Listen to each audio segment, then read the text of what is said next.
Bristol ब्रेबेजॉन British का एक ऐसा एयरक्राफ्ट जो दुनिया का सबसे बड़ा और सबसे लग्जरियस हवाई जहाज अपने जमाने का, जिसमें एक स्लीपिंग कैबिन के साथ एक कॉकटेल बार, एक लाउंज और यहाँ तक कि एक मूवी थिएटर भी था। इसके अलावा ये अपने समय की सबसे ज्यादा दूरी तक उड़ने वाली एकमात्र जहाज थी जो लंदन से न्यूयॉर्क तक उड़ान भरने के लिए पर्याप्त थी। लेकिन सोचने वाली बात तो ये है कि अगर यह इतनी एडवांस और लग्जरियस एयरक्राफ्ट थी तो आखिर इसमें क्या डिमेरिट्स नजर आए जो इसे हमेशा हमेशा के लिए डीकमीशन करना पड़ा।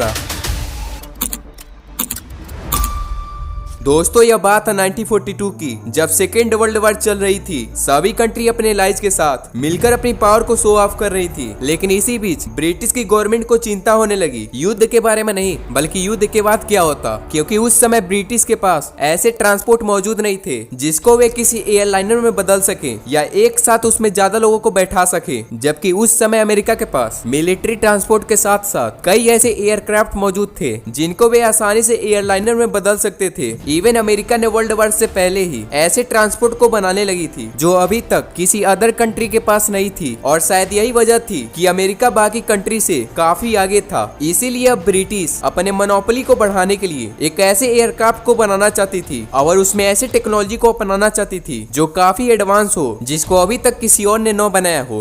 अब इस काम को करने के लिए ब्रिस्टल एरोप्लेन कंपनी को चुना गया था। ब्रिस्टल कंपनी ब्रिटिश का ही एक एयरक्राफ्ट इंडस्ट्री थी जो उनके प्लेन्स को मैन्युफैक्चर और डिजाइन करने का काम करती थी। ब्रिस्टल ने नवंबर 1944 को एक डिजाइन को पब्लिश करती है, और वाकई में जिस तरह से ब्रिटिश ने अमेरिका से आगे निकलने की योजना बनाई वह दुनिया की सबसे बड़ी हवाई जहाज थी, जिसे ब्रिस्टल ब्रेबेजॉन टाइप 167 कहा गया। अगर इसकी स्ट्रक्चर की बात की जाए तो इसका टॉर्स 177 फीट लंबा था और इसके विंग्स 230 फीट लेंथ में थी। इसके अलावा इनके विंग्स में 8 सबसे पावरफुल पिस्टन इंजन को लगाया गया था, जिसमें हर एक इंजन करीब 2650 हार्स पावर की एनर्जी को जनरेट कर सकती है। आपको ये बात तो जरूर पता होगी कि जितने एयरक्राफ्ट होते हैं उनके फ्यूल को उनके विंग्स में भरा जाता है, और ब्रेबेजॉन के इतने बड़े विंग्स में इतना ज्यादा स्पेस था कि उसमें आराम से 62 लीटर से अधिक फ्यूल को भरा जा सकता है।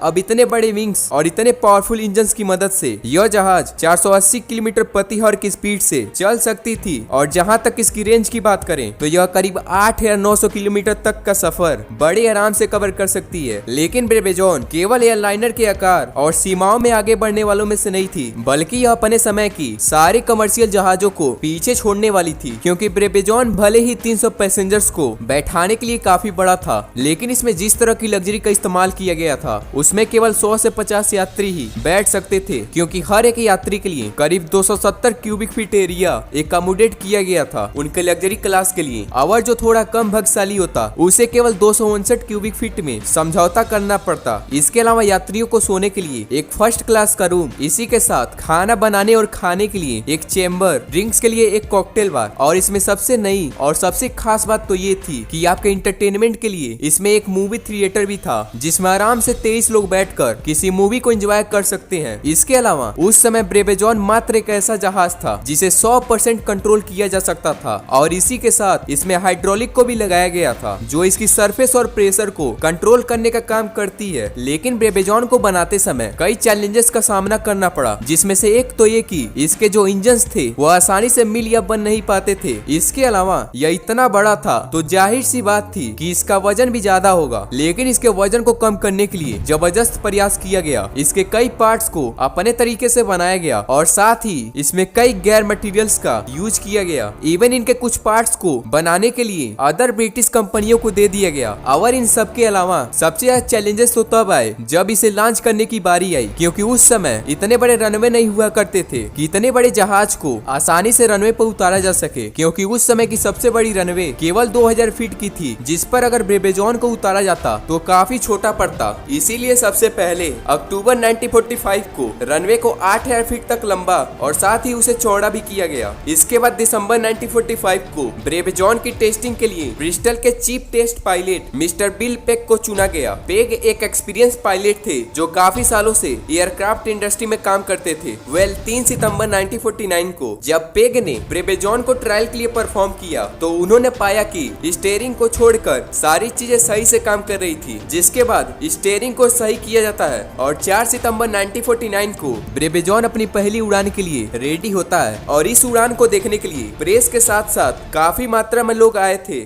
पेग ने अपनी कप्तानी में ब्रेबेजॉन को करीब 25 मिनट के लिए उड़ाया और इस उड़ान के दौरान इसकी स्पीड 260 किलोमीटर प्रति आवर की थी। इवन जब ब्रेबेजॉन को उड़ाया गया तो लोगों में काफी शोर और उत्साह नजर आ रहा था। कई पत्रकार ने तो ब्रेबेजॉन को आसमान की रानी कहा। इसके बाद ब्रेबेजॉन ने लंदन से हिथरो हवाई अड्डे का दौरा किया, जिसके दौरान इसने कई सफल टेक ऑफ और लैंडिंग की। इसके अलावा 1951 में पेरिस एयर शो में भी अपने परफॉर्मेंस को दिखाया, जिसे देखने के बाद लोगों ने कहा कि यह जहाज बड़ा होने के साथ साथ काफी आरामदायक था। लेकिन जब तक लोगों ने इसे एक बड़े जहाज की तरह देखा तब तक लोगों को ब्रेबेजॉन काफी बढ़िया लगा। लेकिन जब BOAC जो ब्रिटिश ओवरसीज एयरवेज कॉर्पोरेशन थी, उसने जब ब्रेबेजॉन की फ्लाइंग टेस्टिंग की तो उसने पाया कि इसके पावर कंट्रोल काफी स्लो काम कर रही थी। इसके अलावा BOAC ने अपने रिपोर्ट में कहा कि ब्रेबेजॉन के फायदे कम नुकसान ज्यादा थे, जिसमें से एक तो ये कि यह कन्वेंशनल एयरक्राफ्ट के मुकाबले ज्यादा फ्यूल को कंज्यूम करती थी, जिसकी वजह से ये कास्ट इफेक्टिव ही नहीं थी। इसी के साथ ब्रेबेजॉन इतना बड़ा था कि उसमें आराम से 300 लोगों को बैठाया जा सकता था। इवन जिससे ज्यादा टिकट्स बिकते तो एयरलाइनर कंपनी को ज्यादा प्रॉफिट भी होता, बट इसमें केवल 60 से 100 पैसेंजर्स को ही बैठने के लिए डिजाइन किया गया था। इसके अलावा इन्होंने ब्रेबेजॉन के वजन को कम करने के लिए कई गैर मटेरियल्स का यूज किया था, जिसके कारण यह इतना मजबूत नहीं थी कि इस पर ज्यादा वजन को लोड किया जा सके। अब इतने सारे डिमेरिट्स को देखने के बाद BOAC ने ब्रेबेजॉन में कोई इंटरेस्ट नहीं दिखाई। 1952 तक ब्रेबेजॉन को डेवलप करने के लिए लगभग 6 मिलियन पाउंड खर्च किया जा चुका था, फिर भी किसी एयरलाइनर द्वारा ब्रेबेजॉन को खरीदने का कोई संकेत नहीं मिल रहा था। इवन जिन लोगों ने पहले रुचि दिखाई वह भी बाद में ब्रेबेजॉन को नहीं चाहते थे। अगर कुल मिला जुला कर बात की जाए तो ये ब्रिटिश का एक्सपेरिमेंट किसी हद तक तो सफल हुआ, लेकिन बाद में कई लोग इसके खिलाफ हो चुके थे और जहां ब्रिटिश ने दुनिया से आगे निकलने की सोची थी, उसके चक्कर में ब्रेबेजॉन एक कंट्रोवर्सी बनकर रह गया। जिसके बाद 17 जुलाई 1953 को